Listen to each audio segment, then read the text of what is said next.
Olá, sejam todos bem-vindos ao canal Neuro Revolution. Para você que está chegando agora, não esqueça de inscrever-se no canal e acionar o sininho para receber todas as notificações. Acredita que a maioria das pessoas que veem o meu vídeo, em torno de 80% que veem os vídeos do nosso canal, não são inscritos no canal? Então aproveite, não perca essa oportunidade de receber novidades, informações e grandes acontecimentos da fisioterapia neurofuncional que estão sempre sendo divulgados aqui no canal.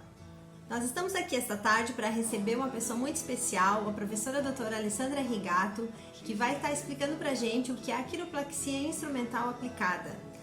Essa nova técnica está sendo bastante utilizada aqui no Brasil, especialmente para pacientes ortopédicos com problemas de coluna, hernia de disco, enfim, outros acometimentos do sistema musculoesquelético.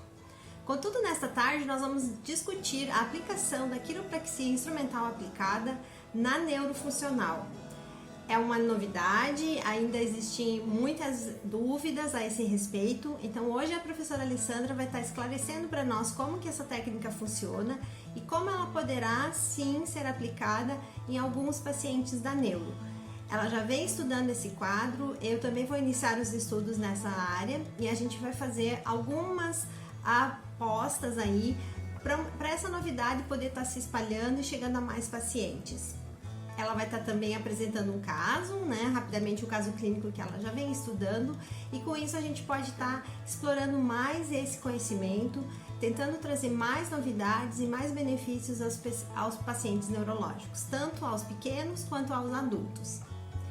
Aproveitem essa aula, curtam, não esqueçam de compartilhar com aqueles que possam se beneficiar com este conteúdo e inscreva-se no canal. Seja bem-vindo ao time Neuro Revolution, seja bem-vindo à fisioterapia neurofuncional. Ótimo. Bom, pessoal, então vamos lá.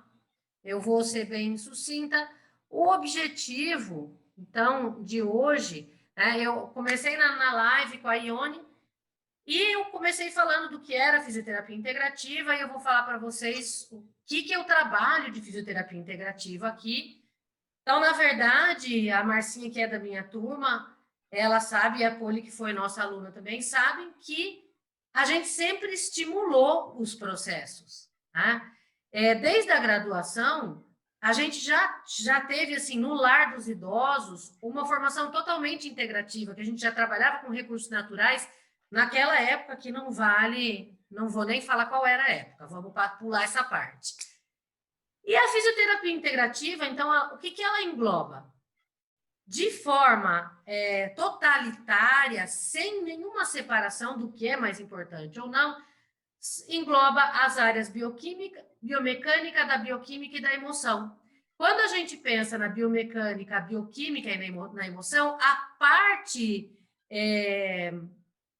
do sistema nervoso entra na bioquímica. Porque todas as alterações que são relacionadas, elas são alterações que interferem, que dependem da condução e do controle e que vão te dar uma resposta bioquímica e de controle motor. Então tem essa frase que eu gostei pra caramba, que a alimentação é tão importante quanto uma manipulação quanto um alongamento de uma cadeia muscular, né? Dependendo da forma que você trabalha, assim como o meio que a pessoa vive e as emoções que se apresentam nos ambientes. Então, quando a gente fala que o fisioterapeuta ele não tem que saber, não tem que se meter na vida do paciente. Não. A gente tem que compreender que trabalhar com o biopsicossocial não é ser psicólogo. Então, aí entra assim, a compreensão de que forma o meio interfere no desenvolvimento do trabalho que você está fazendo e de que forma você pode atuar para tentar facilitar esse processo dentro do trabalho do fisioterapeuta. E eu falo isso, alguns de vocês já sabem, que eu trabalho com hipnose neurolinguística também. E é muito importante que a gente saiba a diferença assim, da nossa atuação. Eu saber que a alimentação é importante e ter noção de avaliar isso e perguntar para o paciente para perceber se alguma coisa da dieta está interferindo na resposta que ele me dá, é diferente do que eu prescrever uma dieta. Tá? Então, quando a gente fala da fisioterapia integrativa, a gente tem que compreender tudo que demanda esse processo e e estar atento para até onde, o que eu devo fazer, o que eu não devo fazer, para quem eu encaminho e de que forma eu posso fazer esse encaminhamento para ter uma melhor resposta. Então, a gente está entrando numa área integrativa. Quando a gente dá valor a tudo isso, eu pensei numa coisa assim, aí eu vou tratar a coluna do paciente. Eu vou tratar a coluna do paciente, então eu vou lá, depois da aula, eu vou tratar uma paciente que está travada. Aí eu vou lá, eu faço uma série de técnicas manipulativas ou ajustes, dependendo do enfoque. Aí ela fala, destravei.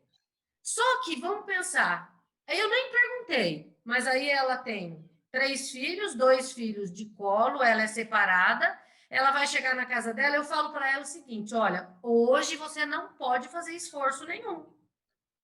E ela mora sozinha, ela vai chegar na casa dela, ela vai ter que dar banho no filho, ela vai ter que fazer as coisas. Então, eu preciso compreender que essa parte, eu conhecer de que forma o paciente vive, ele guia até na parte das orientações que eu vou oferecer. Então, não adianta eu salvar uma onça, eu reabilitar o paciente, né? E jogar essa onça de novo numa floresta pegando fogo. Eu preciso entender de que forma eu posso facilitar um processo. A gente não vai mudar a casa da pessoa, mas a gente pode estar atento para de que forma... o paciente da neuro, ele tem, como esse paciente que eu vou falar, eles têm condições. Então, a mãe faz de tudo, as melhores órteses, os melhores tratamentos. Ótimo, é o sonho que a gente tem. Mas não é todo mundo que vai ter isso. Então, a gente precisa adaptar, né, as nossas orientações, uma orientação de meio ambiente, uma orientação de mobiliário para a vida do paciente.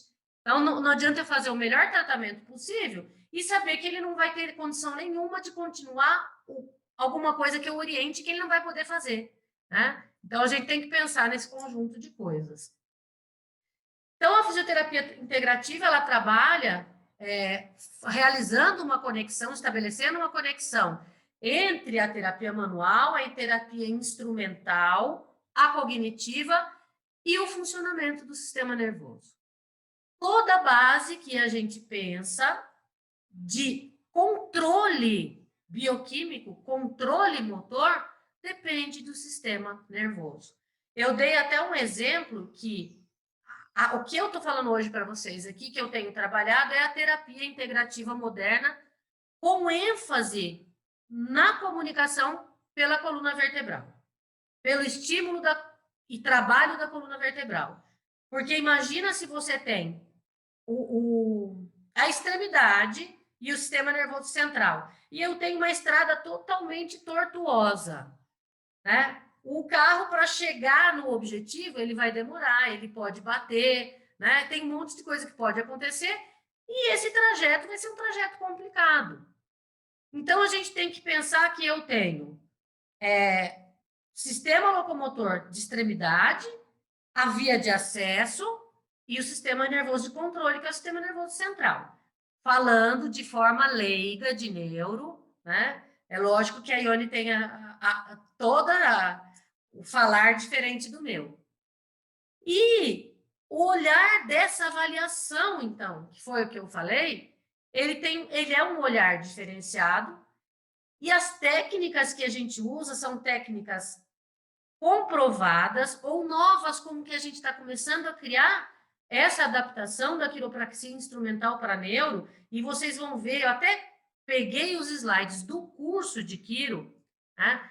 E vou colocar que ele coloca lá que é uma desvantagem para paciente neurológico. E a gente está começando a ver um mar azul aí, respostas que foram, até o momento, né, muito surpreendentes. Quais são as terapias integrativas, as práticas integrativas que eu uso?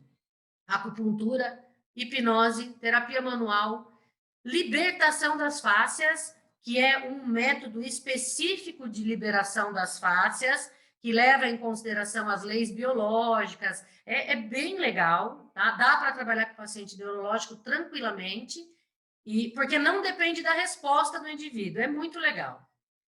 A terapia mecânica avançada, que é basicamente a parte mecânica, com técnicas manipulativas e exercícios de preferência direcional, mais para problemas de coluna mesmo.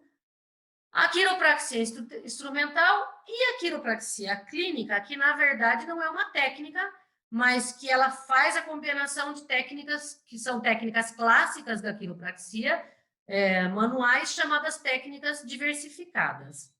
E a aromaterapia. De que forma eu uso isso? Integrado, no mesmo momento, com base em raciocínio clínico, a escolha de isso vai bem agora ou isso vai bem agora e tem todo um raciocínio para usar. Às vezes, só de trabalhar com a hipnose e com a neurolinguística, o paciente já vai para a maca sem dor, né? De forma geral. Bom, esse é o Márcio Tosi. O Márcio Tosi, ele foi o precursor aqui no Brasil da quiropraxia instrumental.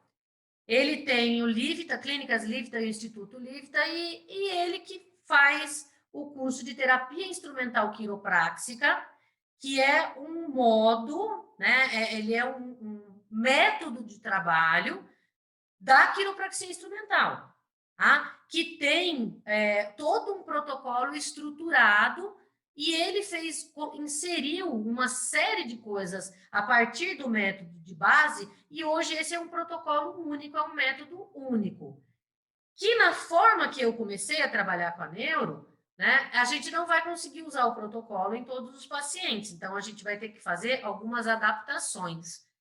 Então eu tive como base a terapia instrumental quiropráxica, né, o a TIC, e eu uso dois tipos de instrumento, um é esse daqui, tá?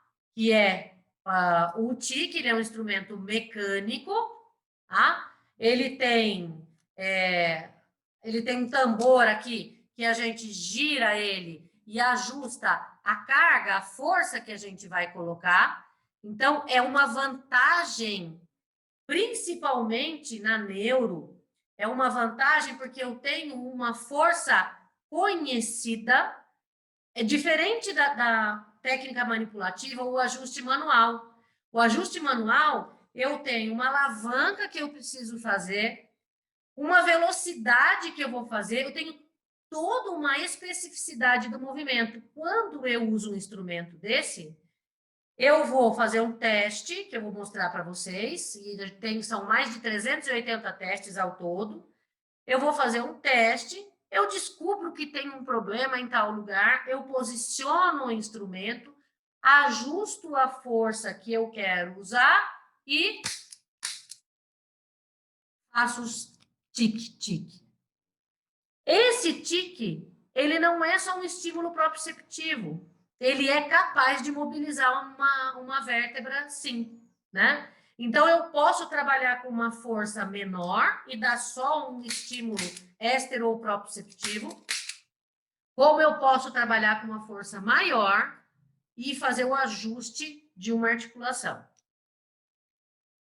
Bom, o Márcio é um grande parceiro meu, né? Ele dá o curso aqui e a gente está desenvolvendo o curso agora, uma novidade aí, que é o trabalho da quiropraxia na neuro, aí com a professora Ione, que é quem manja do negócio, né?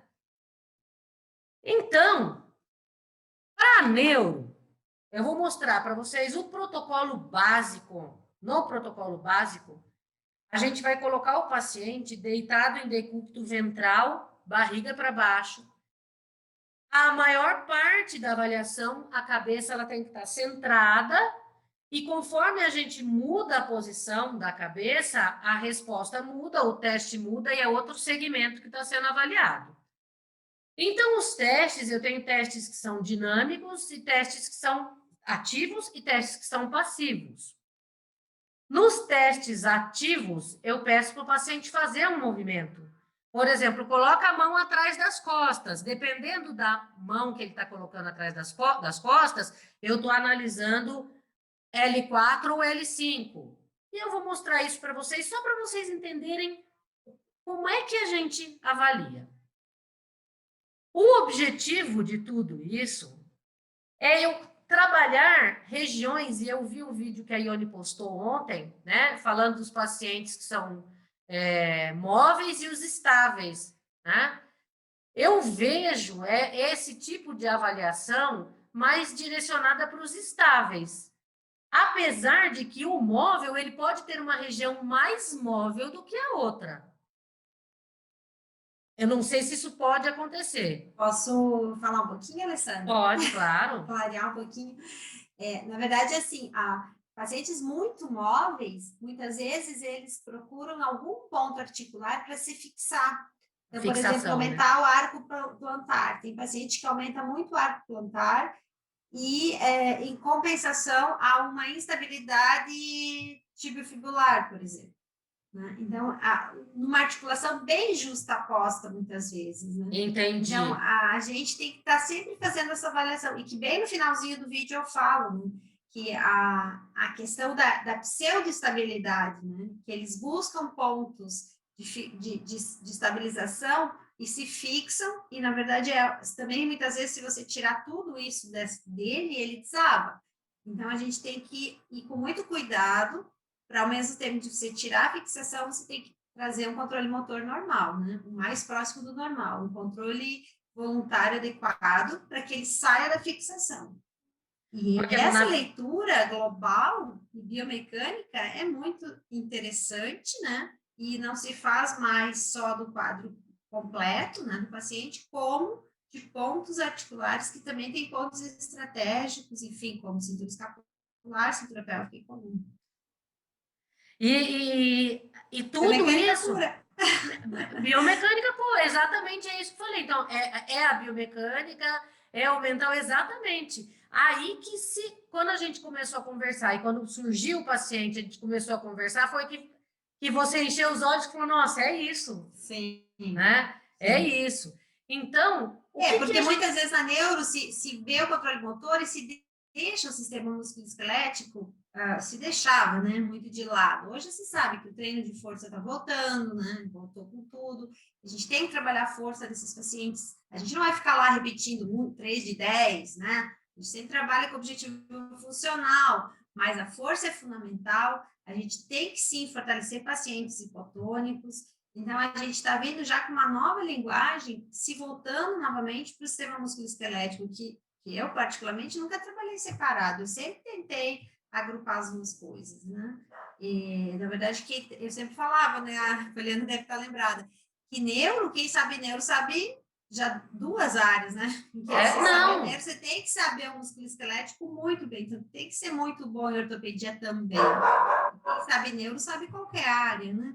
Então, é a base, assim, do movimento humano, mas lógico que tem vamos dizer assim, o nosso ser habita na alma, né? Mas o corpo é o efetor, é pelo corpo que nos movimentamos, então o músculo esquelético é muito importante. E aí, então, o que eu estava falando, a gente coloca basicamente no protocolo original, quando não é filho, tá vendo, Marcinha? Cachorro, papagaio... No protocolo da terapia instrumental quiropráxica, a gente coloca aí, a maior parte da avaliação é feita em decúbito ventral. Existe uma parte da avaliação que é em decúbito dorsal. Mas, teoricamente, é confortável, mas na neuro, nem sempre o paciente vai ficar nessa posição. Esse paciente que eu atendi, eu consigo colocar, e é lógico que tem algumas limitações, mas vocês vão ver na imagem, que é uma coisa até que ele gosta até dessa posição.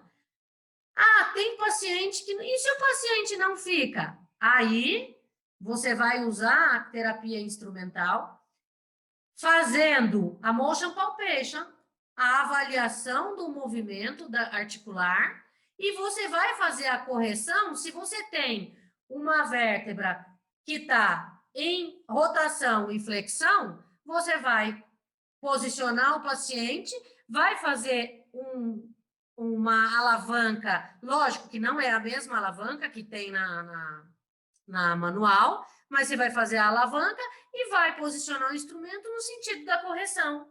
Então, você vai adaptar, né? E o que a gente busca, então? Esse bloqueio que a gente está falando é a subluxação, é o complexo de subluxação vertebral, que ele vai ser avaliado nos ossos do crânio, na coluna e nas articulações que estão ali intimamente ligadas, justapostas à coluna. A gente vai avaliar essa movimentação. Muitas vezes, fala, mas não tem raio-x? Tem técnicas de quiropraxia que usam raio-x para avaliação, né? Mas o movimento, ele é muito fidedigno, muito. Então, eu tenho testes. O que acontece? Eu vou mostrar para vocês. Quando eu busco essa... Ai, calhou. Voltou. Eu vou avaliar, mesmo no caso que eu vou falar para vocês, que é do menino PC, né, que eu não consigo, por causa da espasticidade, ele não tem o membro inferior livre para eu verificar o comprimento de membro, que é no TB1, que eu vou mostrar para vocês. Aí eu coloco em flexão de joelho de 90 graus para verificar de que lado eu tenho a subluxação. No caso dele, eu não consigo fazer isso. Então, o que eu tenho feito? Eu tenho feito só avaliação passiva. E a avaliação passiva, ela é muito interessante. Você pode dar um toque aonde você está testando, a hora que você olha, a perna encurta. E aí ele é isolado. Eu chego no esfenoide e eu vou testar se o esfenoide ele está em rotação anterior. Então, eu ponho a mão no esfenoide e faço isso. Se a perna encurtar, opa, eu preciso corrigir esse esfenoide. Então, fui adaptando e com ele eu só faço o teste passivo. E a resposta tem sido muito legal. O que eu estou procurando quando eu tenho um esfenoide rodado, posteriorizado? Um complexo de subluxação. É uma articulação que está num posicionamento ou numa movimentação que não é normal. Ela tem uma hipomovimentação ou ela está numa posição de fixação. Então, com esses pacientes da neuro, é possível a gente fazer a palpação do movimento e usar o ajuste através de técnicas diversificadas que têm base na quiropraxia. Aí, né, é uma outra formação que não é a formação da quiropraxia instrumental. Então, ela consiste, né, é uma técnica que consiste em gerar um equilíbrio do corpo através de ajustes precisos e unidirecionais de baixa potência, né? Então, é uma baixa potência, alta velocidade com a força controlada. A gente elimina bloqueios estruturais, dores agudas e é impressionante, gente. A hora que você faz o ajuste, o paciente levanta e fala, passou. Nossa, mas eu tinha essa dor há 15 anos, né? E é muito legal. É muito confortável, não gera estresse para o paciente, ele é suave e é eficaz. Aqui eu vou passar, só para mostrar para vocês, 1901 a gente tem o primeiro tipo de aparelho, que eram os martelos, e aí isso vem vindo, 1907, um sistema pneumático de martelo, em 1928, sistema de martelo com borracha, ainda tem vários profissionais que trabalham com esse tipo de equipamento. O Seitai é técnica instrumental, né, manipulativa, né? As máquinas de ajuste de coluna, que os médicos começaram a aceitar, e aí vem vindo, né? Os dentistas começaram a usar impactadores dentais, mas não tinham resultado satisfatório, até que em 1967, no Arizona, o primeiro fisioterapeuta, foi desenvolvida a técnica pelo Warren Lee, E o primeiro fisioterapeuta que usou a técnica foi em 1986. Então, é recente, né, gente? É uma técnica teoricamente recente. Quanto a evidências, o que eu acho mais importante de falar é o seguinte. Existe um monte de trabalho científico, existem evidências, é difícil, muitas vezes é difícil de se realizar trabalho, a gente tem conversado a respeito disso, porque é difícil, muitas vezes, de você reproduzir, mas não significa que não tenha resultado, né, Ione? É uma coisa que a gente tem, é diferente a prática baseada em evidência e evidência clínica. Então, a evidência clínica é espetacular, existem trabalhos científicos, e a quiropraxia instrumental é a segunda técnica de quiropraxia mais usada no mundo. Ainda, quanto a aparelhos, né? Então, eu tenho aparelhos que são mecânicos e tenho aparelhos eletromecânicos, que eu tenho um, que é o Adjuster, que é o que eu tenho usado na neuro, vocês vão entender por quê. Então, que sistemas estão interligados aí? Alguém quer fazer alguma pergunta? Tranquilo, Marcinha, Poliana? Bom, o que eu estou avaliando aí? Quando eu faço uma avaliação passiva, eu estou avaliando articulação, disco intervertebral e ligamento.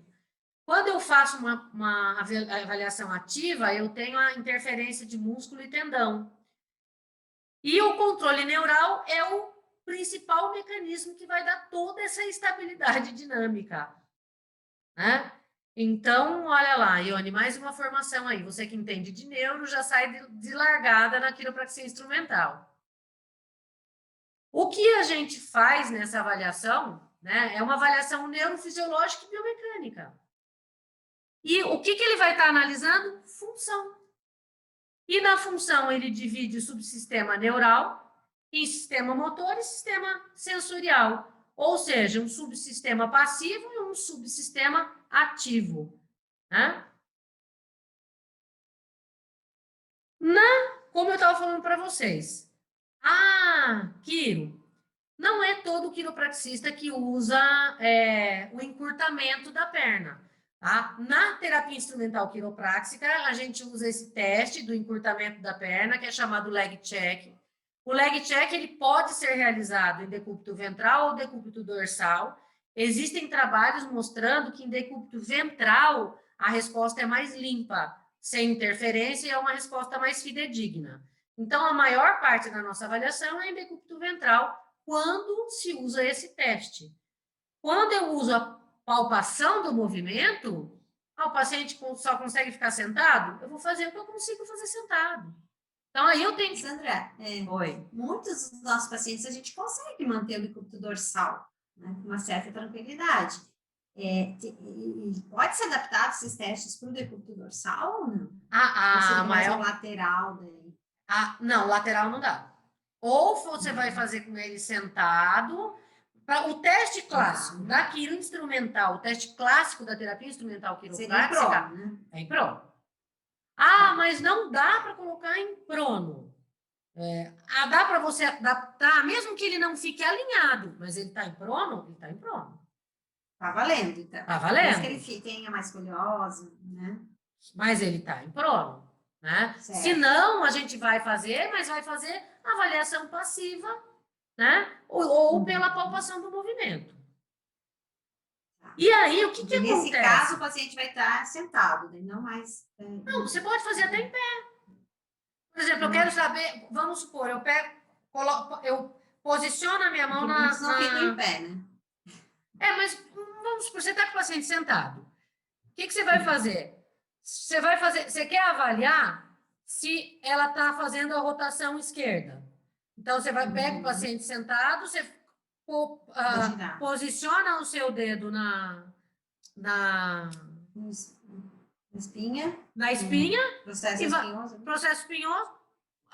E vai girar. Girou. Opa, movimentou para esse lado. Na faceta, tá? Movimentou para esse lado, não movimentou para esse lado. Então não tem movimento desse lado. Eu tenho que ganhar movimento no lado que está hipomóvel. Ah, não, é tranquilo. Você entendeu? Então, eu faço pela palpação. Sentadinho, assim, num banco, E... no tatame, a gente põe. Lógico. Os pacientes, a maioria estão nessa posição. Exatamente. É super aplicável, né? Exatamente, que é uma... Isso eu faço com o Lucas também, entendeu? Eu vejo, principalmente de pé e tornozelo e mão, eu faço na palpação do movimento, né? Entendi. A reatividade da perna é o seguinte, quando você dá um estímulo, eu olho lá, perna encurta, por quê? Porque todo o organismo se ajustou. E quando se ajusta, você tem uma reação em cadeia, né? Então, aí, o que você tem? Você tem uma alteração que vai gerar, que vai mostrar a integridade de todas as estruturas. E aí a gente vai analisar. Por isso que na terapia instrumental quiropráxica, você fala assim, mas eu avaliei, estava curto. Ajustei, igualou. Ué, mas se igualou, aquele segmento. Eu testo o outro, encurtou. Vou testando segmento em segmento para verificar aonde tem problema, né? Bom, aqui, deixa eu diminuir aqui. Aqui, o que a gente vai dar, então? Como é que acontece esse encolhimento, né? Essa diminuição no comprimento da perna, que ele é uma perna curta reativa, não é uma perna curta funcional, nem uma perna curta verdadeira. Você dá uma informação proprioceptiva, essa informação ela vai por fibras do tipo A ou do tipo C. Se for do tipo A, ela vai pelo trato espino-cerebelar, chega no cerebelo, tálamo, córtex, vai gerar diversas adaptações e os segmentos corporais e a musculatura postural vai reagir e vai encurtar ou não o segmento. Se for pelas fibras do tipo C, vai pelo trato espino-talâmico lateral, tálamo, córtex e venha para as mesmas respostas. Então, os segmentos corporais, né, e a musculatura profunda, eles vão pelo trato vestíbulo espinhal, vão atingir os núcleos vestibulares, a contração vai ser assimétrica, se tem algum problema, se tem algum complexo de subluxação, os músculos da pelve e os membros inferiores vão contrair de forma assimétrica e aí eu vou ter uma perna curta. Então, essa é a razão, né, para que a gente vai encontrar diferença no comprimento de membro. Quando eu testo um segmento, eu vou ter uma contração assimétrica e como tudo é interligado, você acaba tendo uma diferença no comprimento de membro. E esse teste, vocês podem encontrar, tem alguns trabalhos falando que é um teste super fidedigno, tá? Bom, o que a gente tem aqui, então, ainda, analisando a biomecânica? Se eu tenho um alongamento anormal de ligamentos, né, comprimindo as facetas, eu vou ter um favorecimento na degeneração articular. Se existe degeneração articular, existe falta de equilíbrio. Se tem falta de equilíbrio, eu vou ter assimetria de cadeia muscular, diminuição de ADM, rotação de tronco de forma compensatória. Então, tudo que a gente está falando, o que a gente está analisando é biomecânica e controle neural, né? Então, um mau funcionamento biomecânico, ele vai ter uma alteração na cadeia neurológica, um erro de ativação muscular, que vai ser observado no comprimento de perna. Aí, a gente vai dar um estímulo para correção, reavalia, verifica se houve o ajuste, né? E se o comprimento da perna voltou ao normal. Então, o legal disso, gente, é que na hora que você faz um ajuste, se a perna igualou, você fala, opa, deu certo. Eu tenho uma resposta que eu consigo observar ali.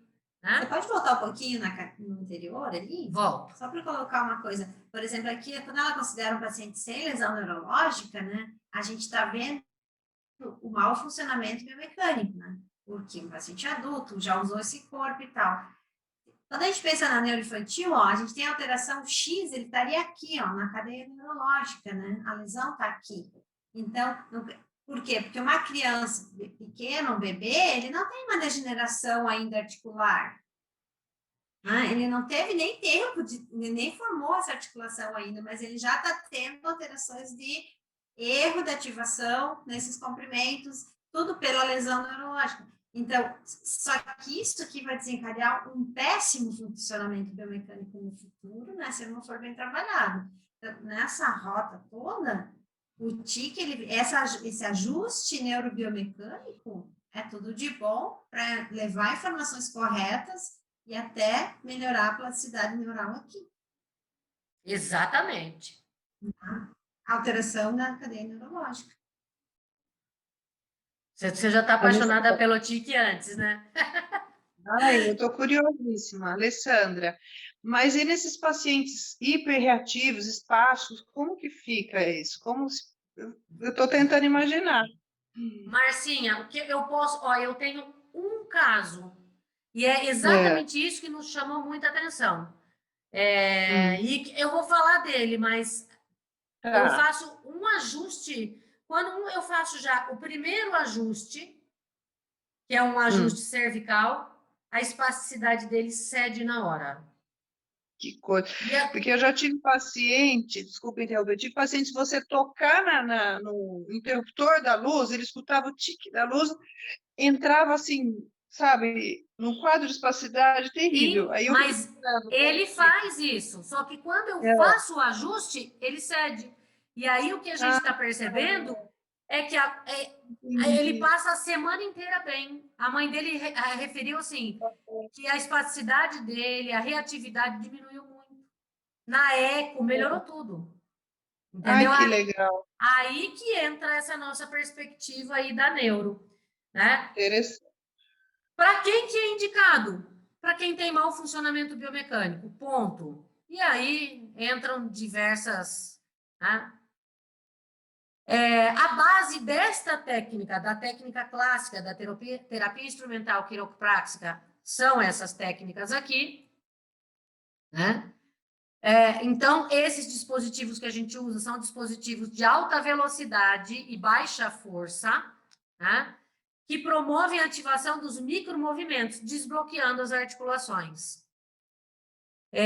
O ajuste ele é obtido por uma série de testes, que foi o que eu falei, que a gente vai localizar aonde a gente deve e aonde a gente não deve mexer.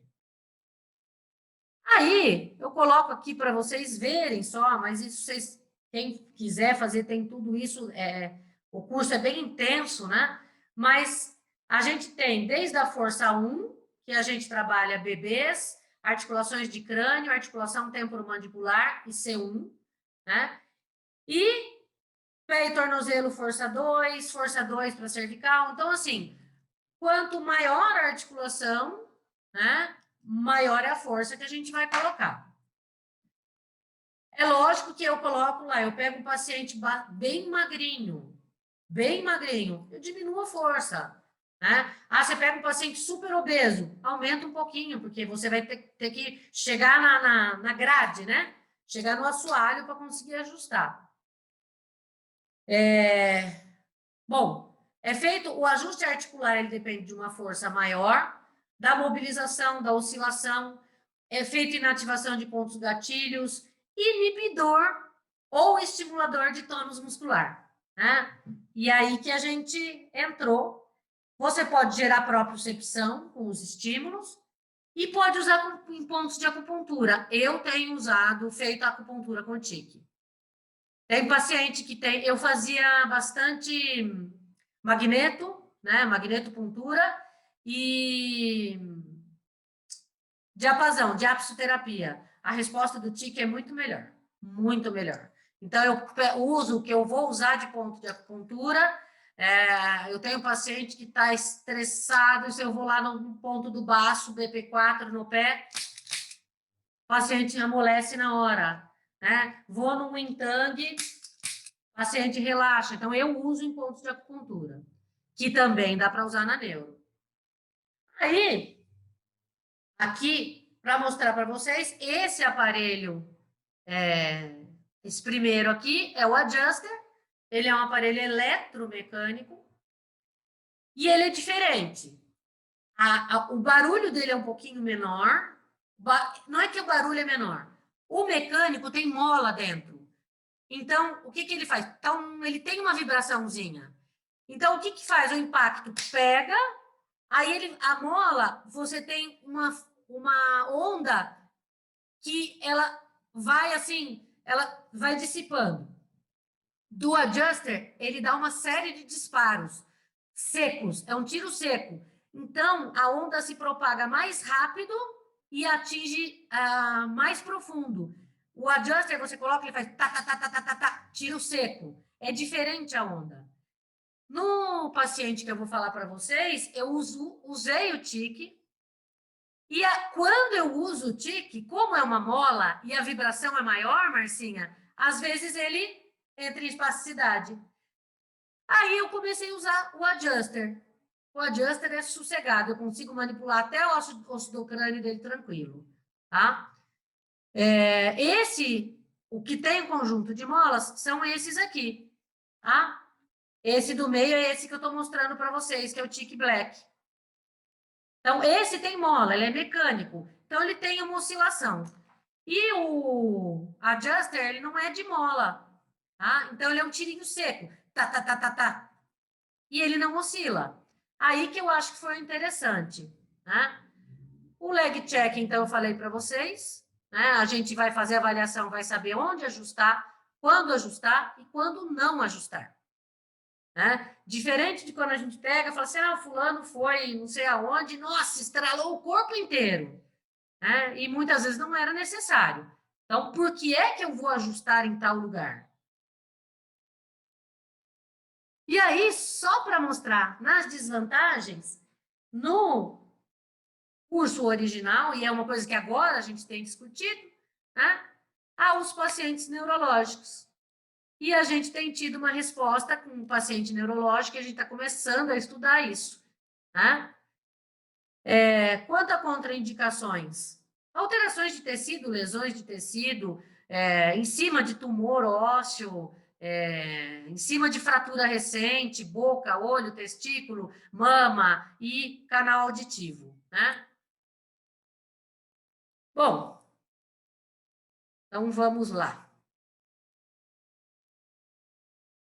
Quanto à perna curta? Sandra, a Poliana perguntou sobre espasticidade. Você pode voltar naquele slide rapidinho ali das contraindicações, onde diz neurológico? Não é contraindicação. Isso, porque o que está acontecendo aqui? A maioria do pessoal vai pensar que tudo que, como a Marcinha falou, um estímulo auditivo, um estímulo de propriocepção rápida, um estímulo vestibular, desencadeia o humor, desencadeia os reflexos patológicos. Mas hoje, nos últimos tempos, e especialmente agora, a gente está vendo a espasticidade com outros olhos, né? Quais são as causas da espasticidade? Por que realmente a espasticidade existe? Né? Os efeitos tem os primários da lesão, mas especialmente tem os secundários musculares, músculos tendíneos. E muitas vezes o músculo ele está tão sensibilizado, né? Ele não consegue relaxar nunca, que ele vai se autossensibilizando. Então, é como se ele tivesse uma reação autoespástica, o próprio músculo. Então, o que a gente está acreditando, assim, que a partir dessas inovações, não é por nada, né? A gente está aí com uma proposta super inovadora. Por quê? Porque a gente está abordando a espasticidade pelo próprio músculo. No momento que você faz esse realinhamento, você melhora a condição de insights, né, sobre o músculo. Então, toda aquela descarga patológica, e principalmente de controle medular, né, ela vai ser ativada, né, na verdade, uma contenção medular. Porque nada mais é, a espasticidade nada mais é do que o neurônio motor inferior descontrolado, né? E aí, o que os tiques passam a fazer? A partir do ventre, do ponto esse, da articulação que é dado o tique, você faz uma ponte neurológica pela medula, ativa padrões de controle medulares que vão inibir o músculo. Então, nisso ele vai ter uma hipotonia ou uma normalização do tônus, né? Ele vai baixar. Só que para fazer isso, você tem que saber muito bem Até que aonde, ponto, né? e como fazer, né? E, quer dizer que vai dar certo para todo paciente neurológico? Não, Não nós não sabemos. sabemos. Nós não sabemos, nós estamos começando a mergulhar. E se vocês perguntarem, né, e como é que esse paciente veio para mim? E foi aí que começou. Até porque também, né, Alessandra, a gente está falando de um PC, que é um tipo de hipertonia. A gente tem o TRM, que é outro, a gente tem o Parkinson, que é outro, que é a rigidez. A gente tem vários tipos de hipertonia. O que nós estamos falando hoje é do paciente neurológico para paralisia cerebral. Aí vai dos desdobramentos da pesquisa para a gente entrar em cada grupo, em cada tipo de tônus, e até para ver o quanto isso vai... Eu tenho colega que atendeu o paciente com dor, com Parkinson e dor por rigidez. Então, a gente tem que pensar assim, qual é a razão da desvantagem biomecânica que ele tem? O que está provocando essa desvantagem biomecânica? E pensar em tudo isso que a gente falou. Então, na verdade, o conhecimento da neurofisiologia, né, e do controle motor aí é a base para você falar, não, isso tem lógica eu fazer. Né? Isso. E os fundamentos biomecânicos junto com o fundamento do controle motor. No momento que você conseguir amarrar as duas, você vai ter as respostas muito claras. Nesse ponto que eu preciso atuar. E aí, nós até então, nós não tínhamos nenhuma técnica tão direcionada, né? A gente fazia tudo dentro do manual, dentro do CABAT, dentro do GOBAT, dentro do movimento mais funcional. Mas hoje, se essa técnica a gente conseguir acionar diretamente o ponto de bloqueio, meu Deus, vai dar um salto. Exatamente. Mas, gente, é impressionante. Ele chega na cadeira assim, a mão, mas não abre de jeito nenhum. Conforme eu ajusto o Atlas ortogonal C0, C1, ele faz assim. Porque aí você está agindo no tônico labiríntico, né? Você inibe o tônico labiríntico, que aqui é super alto. Toda entrada de tônico labiríntico é pela cabeça e cervical alta. No momento que ela aciona aqui em cima, pessoal, é como se ela inibisse os reflexos patológicos lá do bebê até o primeiro mês, terceiro mês. Né? Então, aqueles reflexos que tinham que ser incorporados, é como se ela incorporasse a partir do tique. No momento que se faz o tique, a medula entra, inibe o reflexo e cessa. Então, aí ele relaxa. E isso demora... explicar neurofisiologicamente. Isso a gente faz em 5 segundos. Então, assim, muitas vezes você fica horas na físio ali com bola, com tudo, para tentar relaxar. É muito rápido, né? Então, eu vou mostrar aqui para vocês, só para vocês entenderem, se for, né? A perna curta anatômica, na verdade, é muito raro, né? Quase que não existe. Na verdade, às vezes a gente acha que ela é curta anatômica, quando você vai ver, você tem um desalinhamento, não era perna curta. A perna curta funcional, ela é de alteração biomecânica fixa, daquele comprimento, e a perna curta reativa.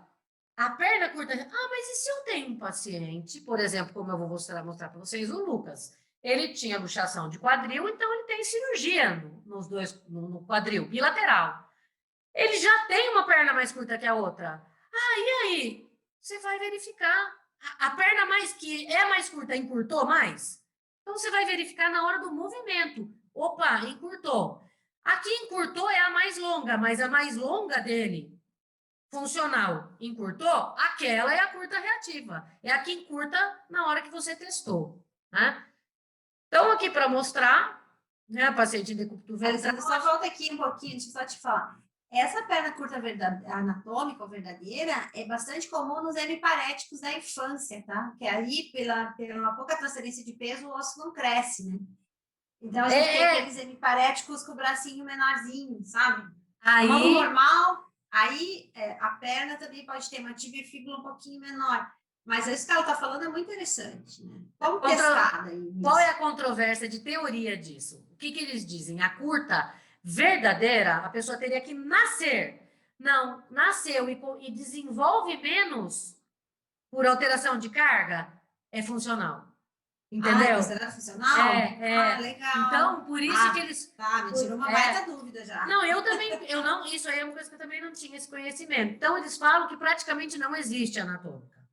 Né? Que assim... Porque a representação cortical dessa criança é aquela, né? Em termos motores, é o que ela conhece, ela não conhece uma outra com outro tamanho. Tá. Bom, então, para mostrar, decúbito ventral, cabeça em posição neutra, os braços para trás. Essa é a posição clássica, né? TB1, a gente vai lá e olha, os pés estão alinhados, as pernas estão no mesmo comprimento. No TB2, eu levo as pernas, o joelho, né? A perna que é 90 graus. Então, vamos supor, no TB1, a perna direita está curta. Tem subluxação? Tem. Está diferente? Tem. Levo para o TB2. No TB2, a perna esquerda está mais longa. Sempre o lado, só tem dois ou três casos que muda. O lado da perna longa é o lado da subluxação. Então, por exemplo, opa, tá curta. Tem subluxação? Tem. Coloquei. Ele tá curta e curta aqui, longo aqui. Pelos testes, eu sei que eu tenho uma alteração de L4 à esquerda. E aí, a gente tem todos esses testes no curso. Então, o TB1 fala, tá curta? Tem problema. O TB2 me fala, de que lado é esse problema? Aí eu tenho TB3, TB4, TB5, que são todos os testes que a gente aprende no curso. Esse é o posicionamento que a gente pega. Essa daqui é uma sandália que eu tenho também, que tem essa risca branca, que às vezes facilita para a gente diferenciar qual é o curto, né? Só para você ter a linha, né? Então, você vai posicionar aqui e vai saber se você tem uma perna curta ou não. Aqui, então, ó, na sandália, tá dando para ver que a perna direita tá mais curta do que a perna esquerda. Certo? Ó, perna direita mais curta do que a esquerda. Eu vou fazer nos testes. Então, para mim, essa perna é a perna que eu vou considerar curta toda a avaliação. Então, quando eu testo, eu posso testar o esfenoide esquerdo. Quando eu testo o esfenoide esquerdo, se tiver problema, é a perna direita que vai encurtar. Aquela perna que está curta é que vai me mostrar o caminho inteiro. Testei clavícula esquerda, se tiver problema, é a perna direita que vai encurtar. E aí, a gente vai testando, ajustei, retesto, igualou, funcionou. Né? Aqui, só para mostrar para vocês, aqui é um ajuste de ilíaco anterior, é a primeira etapa. Né? Então, aqui, na mão, o que a gente faz? Eu vou ajustar o ilíaco, eu posiciono, por exemplo, o paciente em decúbito lateral, aí eu coloco ele numa posição de slag, eu giro o tronco para você levar no máximo, né, de distensão ali, posiciono a minha mão na espinha ilíaca aqui, espinha ilíaca, não. Crista ilíaca. Na crista ilíaca, né? E vou dar o thrust. Então, eu já estou fazendo a alavanca, ela é tridimensional. O aparelho não é tridimensional. Então, dependendo do ajuste, eu faço ele em 2 ou 3 etapas. Tem ajuste que você faz numa direção só. Então, aqui ele faz uma parte, depois vem aqui para a lateral e aqui embaixo. Aí você corrige o ilíaco anterior, né? Aqui, então, é o que eu vou mostrar para vocês. Aqui nos pés dele é um posicionador que a gente coloca, que fica mais fácil para a gente avaliar, tá? Essa maca minha é uma maca que tem flexão de extração, então eu associo. Primeiro eu faço a quiropraxia instrumental e depois eu deixo ele na flexão de extração por 10 a 15 minutos, numa velocidade bem baixa. Então, ele acaba acabando de soltar toda a cintura pélvica. E aí, a perna também acaba soltando e a movimentação dele de quadril melhora muito. Aqui, ó, eu estou fazendo um teste de articulação temporomandibular. Então, eu faço, como eles sempre têm ajuste de ATM, Sempre tem um ajustezinho ou outro de crânio. Sempre faço cervical, sacro, ilíaco, tá? E aí eu pego o tendão. Eu venho do pé para cima, pego o tornozelo, joelho, isquio e vai vendo onde tem que ajustar, né? Essa minha maca, ela tem dá para posicionar a cabeça centrada, então fica mais fácil também, né? Então, aqui vocês estão vendo, ó, eu estava começando o trabalho. Olha onde está a mão dele. Tá vendo? Ele está aqui, ó, nessa posição. Depois, no fim do trabalho, ele chega, eu pego no dedo dele e consegue abrir a mão. E a mãe falou assim que a fisioterapeuta, quando falou isso, a fisioterapeuta convencional, né? Falou, não acredito, porque ela sofre para conseguir fazer ele abrir os dedos, ele usa o posicionador para dormir, de tanto que fecha, e na hora que a gente faz o tique, ele abre, tá? Então, vamos lá. Neuro, a gente usa muito os padrões influenciando tônus, né? Então, existem algumas técnicas que fazem com que essa mão abra, né? Então, que provavelmente influencia as mesmas vias que o tique está influenciando. Né? Por exemplo, a bola, né? O quicar na bola. Se bota em cima do paciente, começa a quicar, você ativa o vestibular na hora. E aí, você viu ali que você mostrou que a ativação era pelos núcleos vestibulares? Então, o sistema, ele é acessado dessa forma, por esse caminho. E aí, a resposta ela é imediata. Bom, aqui, então, esse é o paciente que eu estou falando, é um paciente de 14 anos, PC, nível funcional 5, tá? Espástico, veio com uma escoliose aparente de 38 graus, eu até questiono um pouco essa graduação, vai reavaliar, né? Porque, na verdade, eu acho que ela vai ter que ser, a escoliose vai ter que ser avaliada quando ele estiver nessa segunda condição, né? Que é quando ele estiver no máximo do relaxamento, senão, na verdade, não é o estrutural que está avaliando, né? E aí o médico recomendou a cirurgia e a mãe não quer operar, e ele muito menos, ele já fez diversas cirurgias, e aí ele vem e a gente trabalha. Então, o que eu acho que fica bem claro aqui, né? Olha a cintura escapular dele na primeira imagem. Olha a postura. Aqui é antes e depois. Antes e depois. Tá. Antes e depois do tique. Então, olha o tronco dele e a posição. E é até legal que ele está com a cuequinha com a risca, que fica bem fácil para a gente ver. Olha o desalinhamento aqui e olha o que acontece aqui. Né? Olha o que ele tem. É lógico que ele tem aqui uma rotação, isso aqui é dele, né? Mas em termos de alinhamento, olha isso aqui. Ele começa, é que ficou difícil de fotografar, tá? Quando a gente estava com a cabeça na linha média, assim, fácil ou foi só depois? Fácil, não. Ajustou, ele já fica sossegado. Eu peço para voltar, ele coloca. Às vezes fala, tá doendo, Lucas? Ele aceita bem a linha média. Vai, sozinho, tá? Então, ele chega a ficar nessa posição, ele sai completamente relaxado. Ele adorou. No primeiro, na terapia integrativa, uma coisa que na live a gente falou, né? O primeiro ponto é a escuta. E também, eu acho que na neuroinfantil, isso é uma coisa que eu contei para a Ione e que a mãe me falou já no primeiro atendimento. Quando eu fui avaliar, eu conversei com ele. Eu fazia as perguntas para ele, né? E a mãe respondia, mas eu perguntei para ele era o paciente.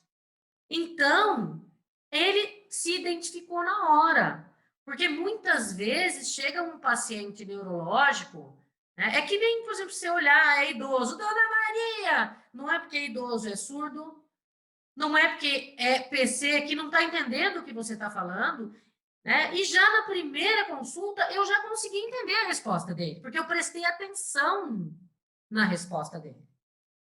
Então, eu tive a conexão que eu precisava para ele me dar a autoridade que eu precisava que ele tivesse, que os pais tivessem, e todo esse conjunto facilitou com que o trabalho acontecesse.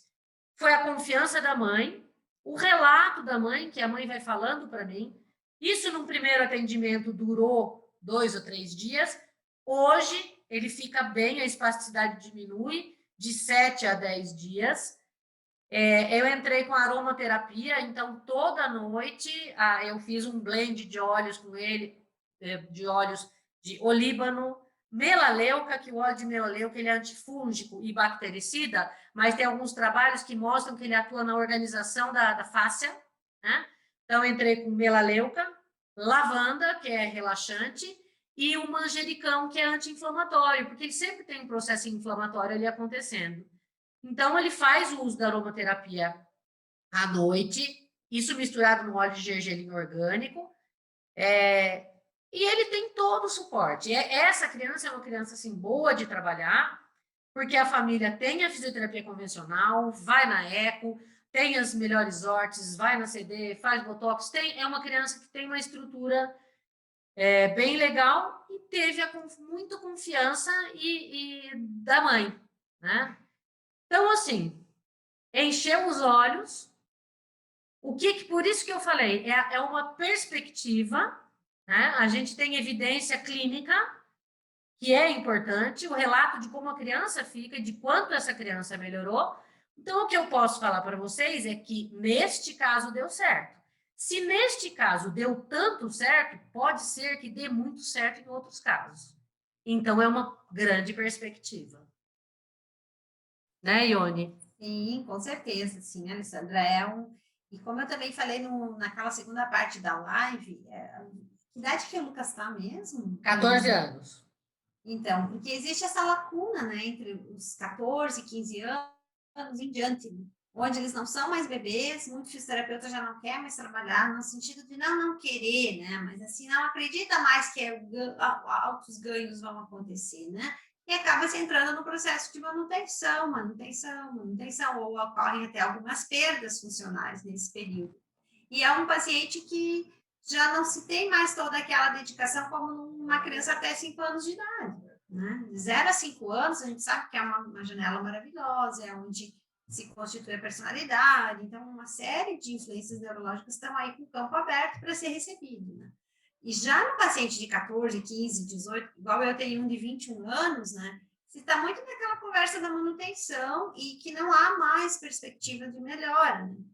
E aí, quando você vê que muitas vezes, principalmente meninos, né, que já passaram pelos estirões de crescimento, eles estão se estabilizando, é a hora que eu preciso entrar com uma técnica como essa, onde eu realmente vou realinhar biomecanicamente, fáscias, tendões, músculos.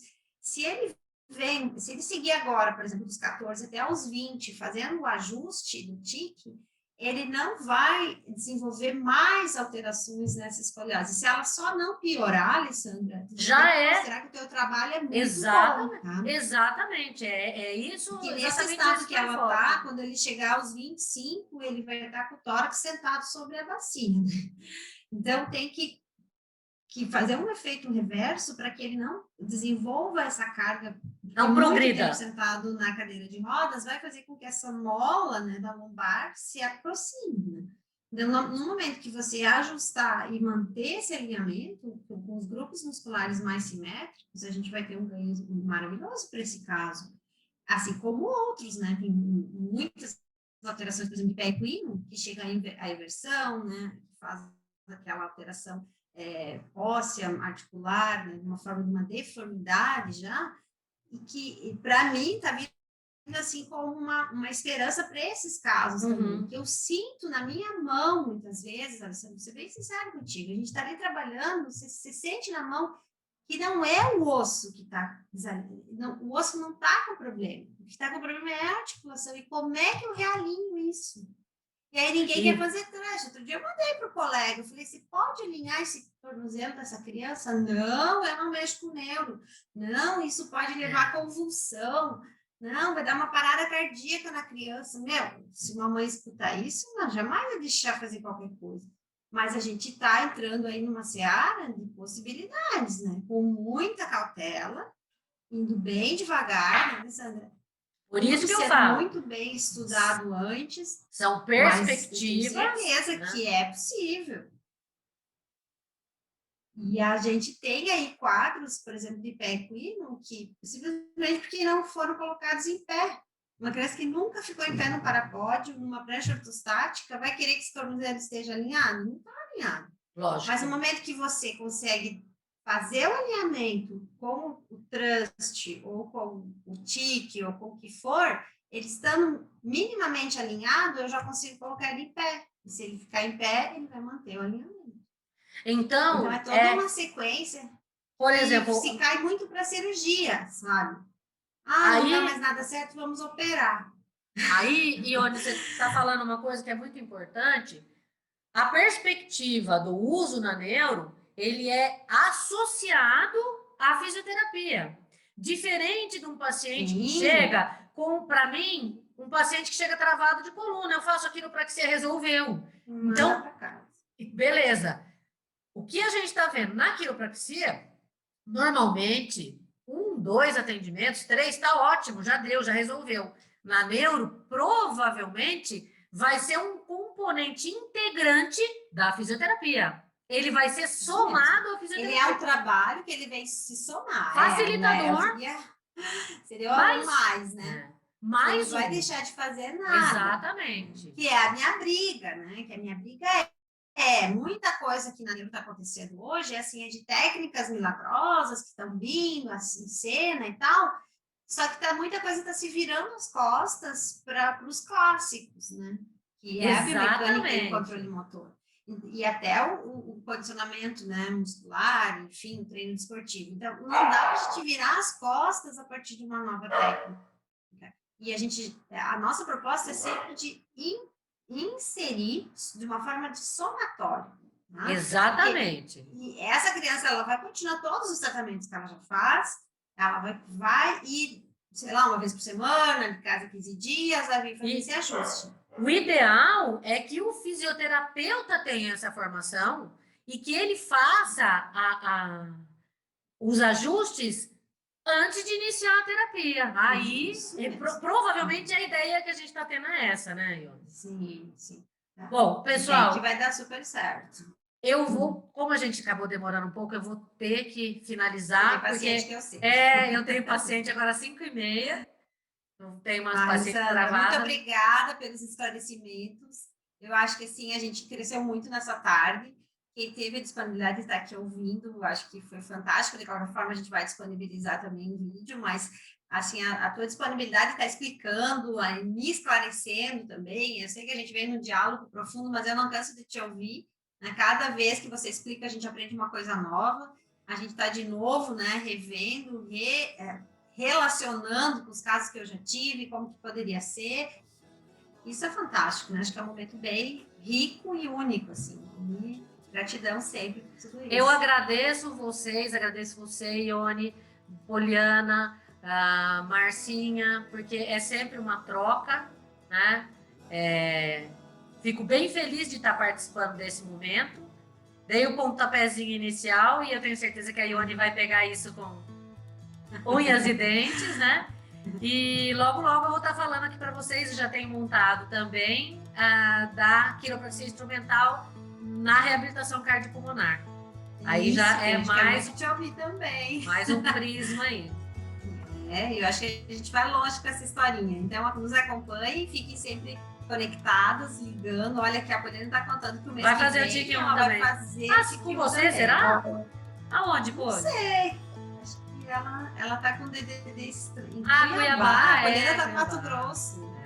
Legal. Bom, pessoal. Querem falar alguma coisa?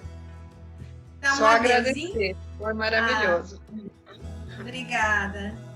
Tchau, gente. Pessoal, obrigada mesmo. Tchau, ótimo fim de sábado para vocês. Igualmente. Obrigada. Tchau. Tchau.